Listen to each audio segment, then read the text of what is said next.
Bonjour, aujourd'hui on présente un autre jeu de société de la boutique Ludol, c'est Capitaine Sonore. Un jeu où deux équipes vont s'affronter pour de 2 à 8 joueurs d'une durée d'à peu près 45 minutes auquel votre équipe va être dans un sous-marin et va chercher à couler le sous-marin adverse. Pour le placement, c'est pas très compliqué. Nous allons placer des paravents au centre de la table afin de bien cacher chacune des équipes pour pas que l'autre équipe puisse voir ce que vous êtes en train de faire. Et dans votre équipe, dépendamment du nombre de joueurs, mais mettons dans un monde idéal, il y a 4 joueurs par équipe, chacun des joueurs va prendre un des rôles avec la feuille qui correspond. Donc nous avons l'opérateur radio, nous avons le capitaine, le second et l'ingénieur. Dans le cas où on manquerait un joueur, donc on serait par exemple 3 dans notre équipe, à ce moment-là, le second va être joué par le capitaine. Et dans le cas où nous sommes seulement 2 joueurs dans notre équipe, le capitaine va faire le rôle du second et de l'ingénieur. Et puis finalement, si vous êtes tout seul dans votre équipe, ben vous allez incarner les 4 rôles. Premièrement, il va falloir commencer par choisir la map. Donc, sur quelle map nous allons jouer? Nous avons diverses maps, il y en a 5. Nous avons la map Alpha, qui est la première map qui est suggérée de commencer avec beaucoup d'îles, qui va vous faciliter un peu la recherche. Nous avons la map Bravo, qui en a moins. La map Charlie, qui a beaucoup moins d'îles, donc plus difficile à faire du repaissage. Nous avons la map ici Delta, pour lequel on ne pourra faire surface que lors de ces petits points-là, puisque le reste étant gelé, donc rend le jeu encore un peu plus difficile. Et finalement, la map Echo, qui va avoir une fonction spéciale de scénario, où il y a des mines déjà présentes qu'on va pouvoir réussir à décoder et faire exploser. Le tout sera expliqué à la fin de la vidéo. Mais pour une première partie, on vous suggère toujours de commencer avec la map Alpha. De plus, chacune des maps a 2 côtés. Nous avons le temps réel, donc ça veut dire qu'on va tout simplement jouer. Et tant si longtemps que nous avons la confirmation du reste de notre équipe que tout est beau, on continue à jouer et on peut jouer plusieurs tours d'affilée, donc être plus rapide que l'équipe adverse. Si c'est le cas, il n'y a aucun problème avec ça. Alors que dans la version de l'autre côté, nous avons ici une version tour par tour, un peu la Battleship. Vous allez donc faire une action, donc on va se déplacer, l'autre équipe va faire une action et c'est à nous ainsi de suite. Si vous n'êtes pas à l'aise ou des fois pour une toute première partie, il va peut-être suggérer de commencer par du tour par tour. Mais si vous voulez vraiment ressentir pleinement les possibilités du jeu, je vous suggère à ce moment-là de jouer en temps réel. Pour ce faire, on donne un rôle à chacun des joueurs. Celui qui va avoir le rôle du capitaine va avoir cette map-là. Évidemment, c'est très important que les 2 équipes aient exactement la même map, sinon ça ne fonctionnera pas. Donc, qu'est-ce que vous allez faire? Vous allez avoir tous, chaque membre de l'équipe, un beau petit crayon feutre effaçable comme ceci. Vous allez choisir un point qui n'est pas une île, qui va être votre section de départ. Par exemple, on commence ici. Faites un X pour indiquer où ce que vous êtes.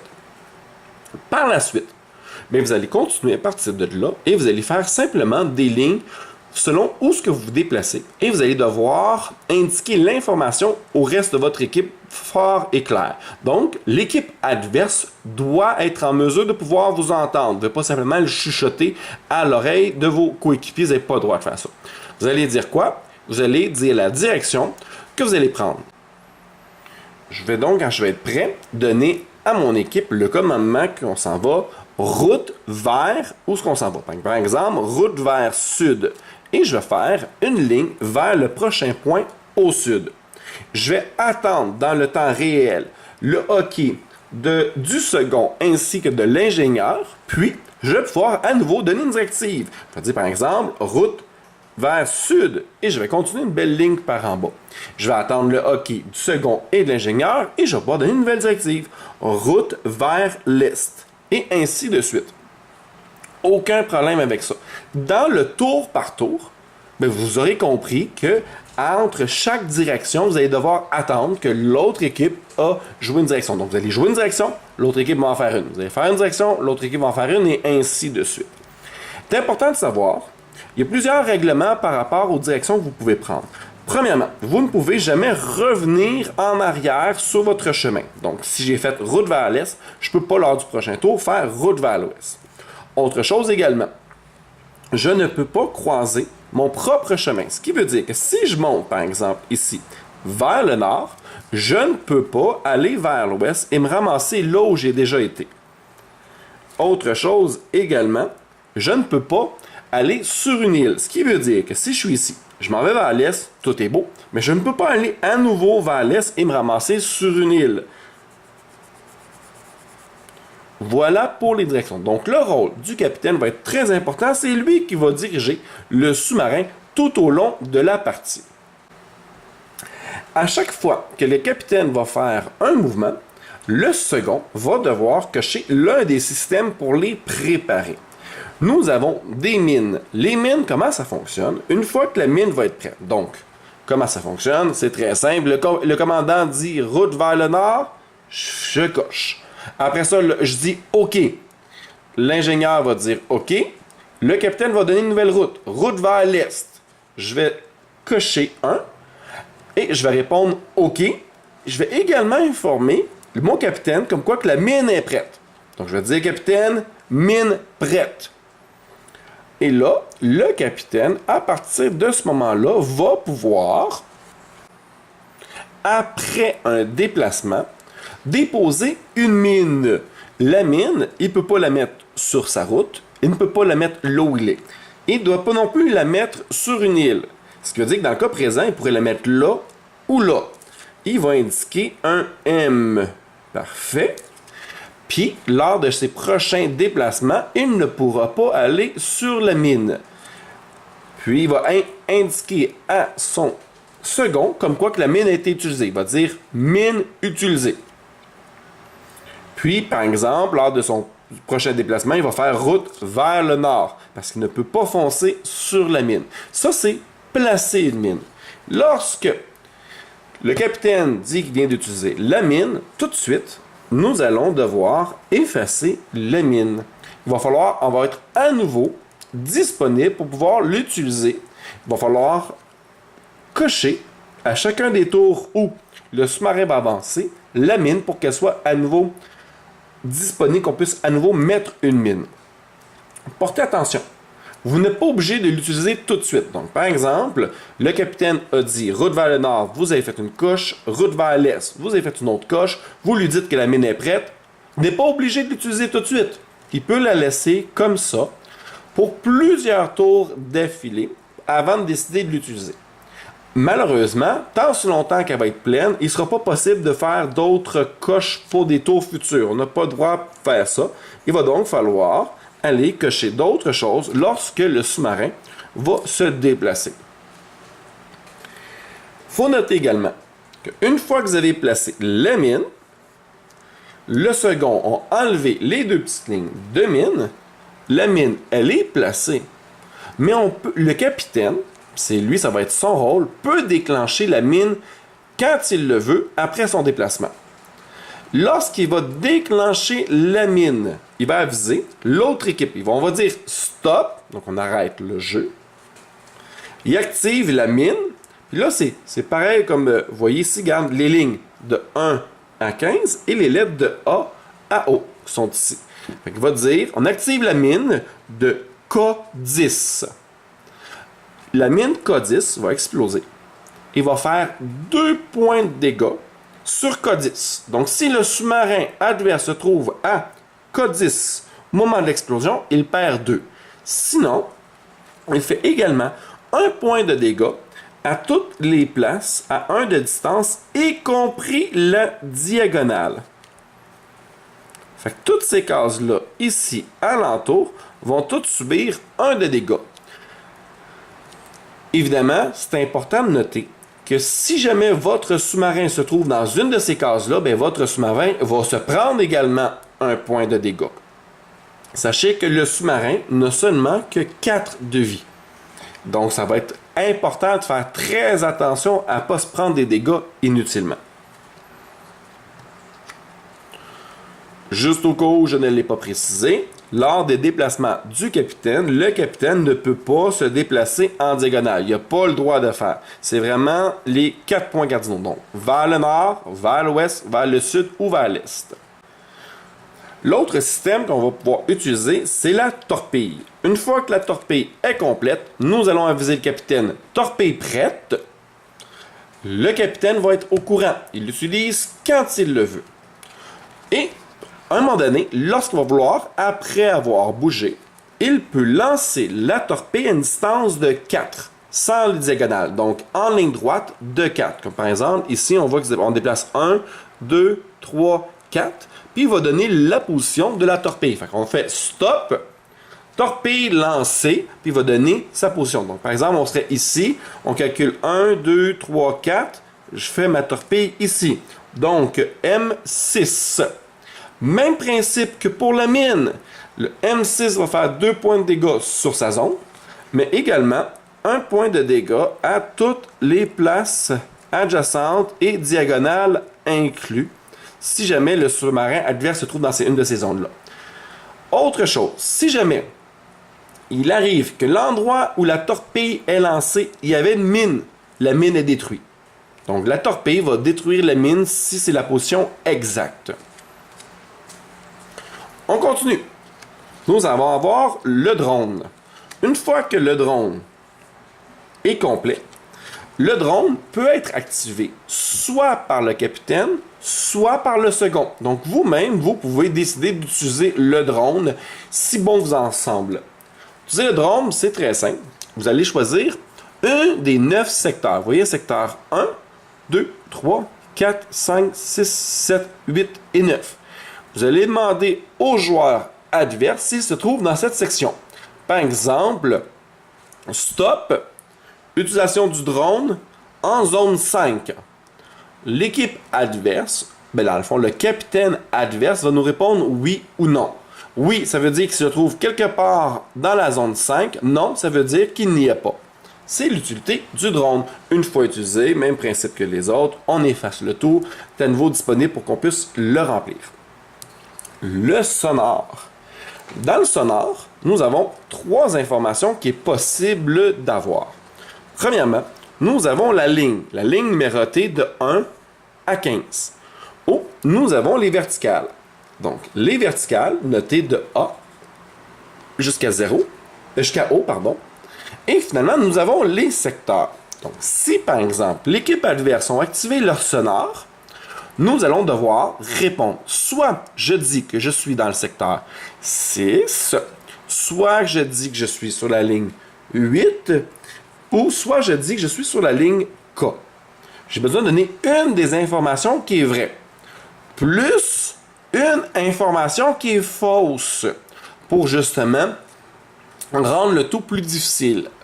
Donc, par exemple, je pourrais arriver et dire que je suis à la ligne 8, secteur 7. Donc là, les joueurs pourraient voir que je suis soit dans le secteur 7, soit à la ligne 8. Ils n'ont pas plus d'informations que ça. C'est comme ça fonctionne le sonar. À un moment donné, il va falloir faire attention à l'information qu'on donne lorsqu'on reçoit des sonars. Et nos sonars vont être utilisés pour justement être capables de localiser le sous-marin adverse. Tôt ou tard, justement, dans la partie, à force de nous promener, nous allons malheureusement finir par tracer un trajet qui risque d'être assez simple à repérer. Bien justement, c'est la raison pour laquelle que nous avons un silence. Lorsque les 4 côtés du silence vont être complets, nous allons pouvoir les utiliser, par le capitaine bien sûr, pour se déplacer en ligne droite de 0, 1, 2, 3 ou 4. Donc nous allons dire stop, utilisation, silence. Et là, ici, nous pouvons aller soit, dans le cas présent, on pourrait se déplacer de 1 vers l'ouest, soit de 0, 1, 2, 3 ou 4 vers le nord, soit 0, 1, 2, 3, 4 vers l'est, mais on ne pourra pas aller vers le sud. L'équipe adverse n'a donc aucune idée où on est rendu. Et hop, par exemple, on s'est déplacé de 2 vers l'est. Mais on ne leur dit pas. Ça permet justement qu'ils perdent notre terrasse. Le scénario n'est utilisé que sur la map Echo. On va y revenir plus tard. C'est également le second qui va noter tous les dégâts que va subir notre sous-marin tout au long de la partie. Voilà pour le rôle du second. Ne pas oublier que chaque fois que le second va avoir coché quelque chose, il doit dire OK pour dire à son capitaine qu'il est prêt, qu'il a noté ce qu'on a avancé et OK. Donc, par exemple, capitaine dit route au nord, je mets une coche drone, je dis OK. Par la suite, il dit route vers l'est, je coche un drone, je lui dis drone prêt, OK. Donc, mon drone est prêt et OK, je suis prêt. L'ingénieur va donner son OK à chaque fois aussi. Une fois qu'il y a eu les deux OK, le capitaine va pouvoir continuer. Le prochain rôle, c'est le rôle de l'ingénieur. L'ingénieur, chaque fois que le capitaine va donner une direction, va devoir cocher un des 5 systèmes de la section correspondante qui va devenir non fonctionnel tant aussi longtemps qu'elle n'est pas réparée. Par exemple, route au nord, je coche ici un des systèmes et je dis à mon capitaine OK. Ce qui veut dire que maintenant, on ne peut plus utiliser le silence tant et aussi longtemps que cette zone-là ne sera pas réparée. Le capitaine ne pourra plus l'utiliser. Très bien, on continue. Le capitaine dit route vers l'ouest. Très bien. J'en coche un autre. Je dis au capitaine OK pour lui dire que c'est fait. Ça tombe bien, c'est encore un silence. Pas de problème, c'est toujours les silences qui ne seront pas utilisés. On continue. Le capitaine décide de faire une route au sud. Même chose, je décide de cocher un silence. Il n'y a pas de problème. Le capitaine décide de faire une route à l'est. Ici, je pourrais en profiter, par exemple, pour aller cocher le sonore. Ce qui veut dire qu'à partir de maintenant, on ne peut plus non plus utiliser le sonore, ni le second, ni le capitaine, tant et aussi longtemps que ce n'est pas réparé. Comment est-ce qu'on peut réparer une section? C'est pas très compliqué. Vous voyez des lignes ici qui s'est relié. Une fois que toute une section a eu toutes des X, à ce moment-là, nous allons pouvoir réparer la section. Donc, si on fait route vers le nord par la suite, je dis OK, puis qu'on refait une autre route vers le nord, je vais dire OK. Mais puisque toute la ligne ici, orangée, sont toutes cochées, automatiquement, elles se réparent toutes. Et voilà, maintenant, je n'ai plus aucun sonore de cocher. Le sonore devient donc utilisé par le capitaine et le second. Ce qui veut dire que si jamais le capitaine veut déclencher un système, il doit confirmer avec l'ingénieur que tout est beau. Maintenant, vous voyez ici, la ligne du bas, nous avons le système radioactif. Lorsqu'on va en déclencher un, il n'y a absolument rien qui se passe. Mais une fois qu'on les a toutes déclenchées, malheureusement pour nous, nous allons subir un dégât. Donc, on va viser le second qu'on a subi un dégât, qui va le noter, et je vais pouvoir effacer tout ce que j'ai noté, y compris en haut. Autre chose également, si à un moment donné, nous avons les 5 qui sont cochés dans le même compartiment, même principe, on subit un dégât et on va effacer tout ce qui est indiqué. Pas juste celui de la section, mais tout ce qui est indiqué va être automatiquement réparé après avoir subi un dégât.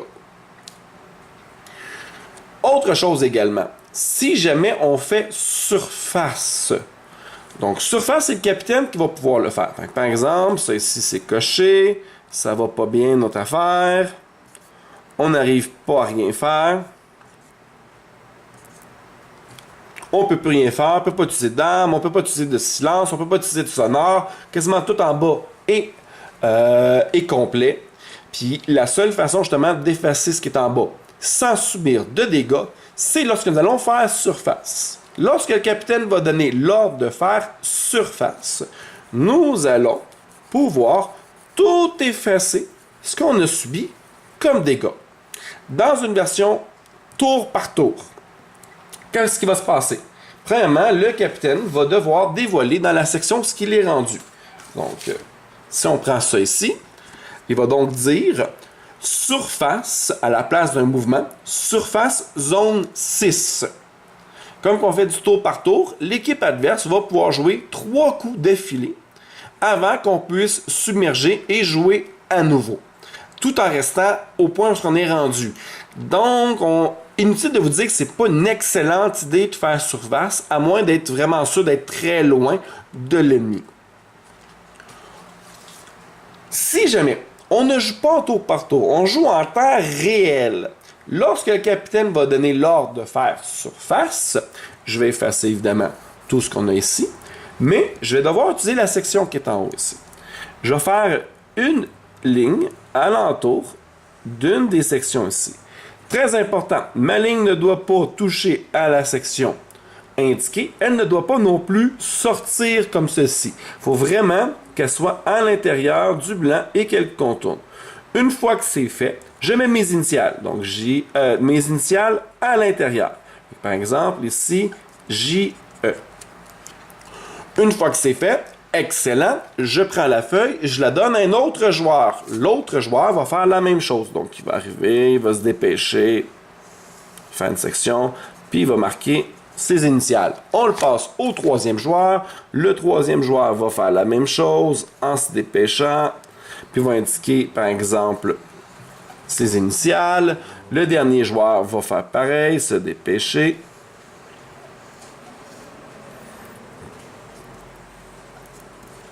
Et une fois que c'est prêt, on va arrêter, stop, on remet le tout à l'autre ingénieur de l'autre équipe qui va valider, qui va regarder le tout, s'assurer, est-ce que tout est conforme, est-ce qu'on touche à une partie, ça c'est limite quoi que ce soit. S'il voit par exemple qu'on a clairement, on s'est dépêché, puis qu'on n'a clairement pas respecté, ou qu'on sort des lignes, par exemple,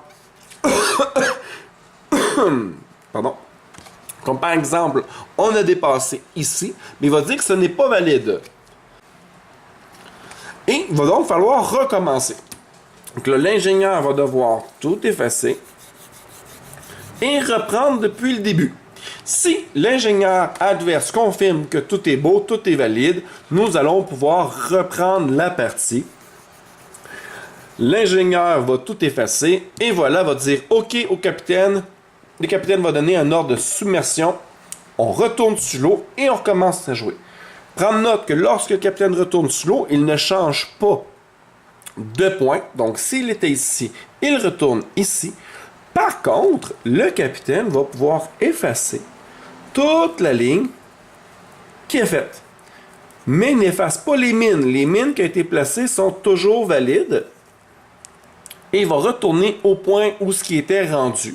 Et il va pouvoir faire une nouvelle ligne. Ce qui va lui permettre de pouvoir justement retourner dans les sections où il avait déjà été pour les tours d'après sans rentrer en conflit avec ses lignes. Donc, on va refaire un autre schéma, parfait, revenir sur ses pas. Parce qu'à un moment donné, à force de se promener, vous allez voir que ça se peut que vous soyez coincé. Si jamais vous êtes coincé, vous n'avez pas le choix, vous devez faire submersion. Donc, vous devez retourner à la surface pour pouvoir effacer toutes les lignes. Donc, inutile de vous dire qu'il faut minimiser le nombre de fois que vous allez faire surface, parce que tant et aussi longtemps que vous allez vous amuser à faire ce beau petit tableau-là, ben, l'équipe adverse va continuer à jouer, elle. Puis va jouer plusieurs tours d'affilée, puis il peut arriver toutes sortes de choses, malheureusement, pendant ce temps-là. Autre détail important, le second, lorsqu'on fait surface, n'efface rien ici. Ce qu'on a accumulé reste accumulé, il n'y a pas de problème avec ça. Dernier rôle, l'opérateur radio. L'opérateur radio va également recevoir la même map et il va recevoir ici un beau petit plastique transparent. Il va commencer la partie, il va faire un X, peu importe, ça n'a pas d'importance. Et lui, son travail va être d'écouter ce que l'équipe adverse fait. Cet exemple, le capitaine adverse, il dit route vers le sud, il va faire une ligne au sud. Il dit par la suite route vers l'ouest. Route vers l'ouest. Oh, automatiquement, moi je sais, en tant qu'opérateur radio, qu'il ne peut pas avoir commencé ici puisqu'il rentre en conflit. Donc, je vais tasser le tout pour que ça puisse fitter. Là, on va continuer à l'écouter. Il va dire, par exemple, route au nord. Encore une fois, je sais qu'il ne peut pas aller là. Fait que je vais essayer de le tasser, de le mettre plus loin. Puis à un moment donné, à force qu'il continue et que je vais noter tous ses déplacements, à un moment donné, je vais pouvoir remarquer que le déplacement, il n'y a pas 52 millions de possibilités pour qu'il fonctionne. Fait qu'à un moment donné, je vais arriver, puis je vais trouver la section Ou si, par exemple, on continue comme ça justement, il arrive et il confirme qu'il est dans la section 5 grâce au drone, mais automatiquement, je vais être certain que sa position va être là exactement, puisque dans la section 5, le point d'arrivée, le seul chemin qui peut se rendre comme ça et qui fit, puis qui correspond bien, c'est celui-ci. Alors que s'il m'aurait dit, par exemple, qu'il est dans la section 8, bien là, j'essaie de voir où je peux me déplacer. Vous voyez, la section 8, donnerait quelque chose comme ceci. Donc, ça me permettrait, grâce aux sections, de voir où mon chemin peut se placer. C'est de l'information capitale. Vous pouvez également, vous avez de la place ici pour noter de l'information.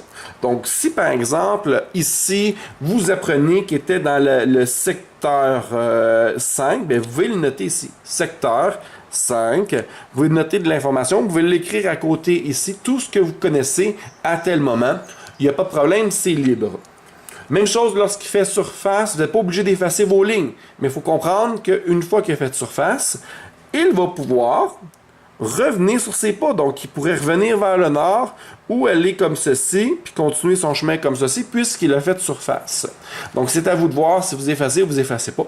Mais l'opérateur radio, c'est lui qui a pour mission de trouver où va être le sous-marin adverse. Voilà, comme prévu à la fin de la vidéo, voici la map Echo. Dans la map Echo, nous allons avoir des mines de placer déjà, en plus des mines qu'on peut placer nous-mêmes. Et grâce ici au scénario, une fois que nous avons fait 3 coches, 1, 2, 3, nous allons pouvoir utiliser le scénario pour décrypter le code d'armement de une de ces mines et la faire exploser. Donc, c'est pas compliqué, même chose, faire scénario mine 9N et la 9N va exploser. Même principe, 2 dégâts sur elle et 1 dégât alentour. Ce qui peut s'avérer justement être très méchant à diversifier beaucoup le scénario. Même principe au niveau de la map D qui est très intéressant. On a le même principe, on a les îles, ça change pas, on peut pas passer au travers, mais les seuls endroits où on peut faire surface, c'est ces endroits-là aussi. Ça aussi, ça va changer beaucoup la donne dans une partie. Voilà, c'est pas plus compliqué que ça au niveau des règles. Il y a quand même beaucoup de choses à assimiler. C'est la raison pour laquelle justement que dans une prochaine vidéo, nous allons faire une partie d'initiation afin de vous montrer la dynamique d'une partie et voir si ce jeu vous intéresse. Merci pour le visionnement.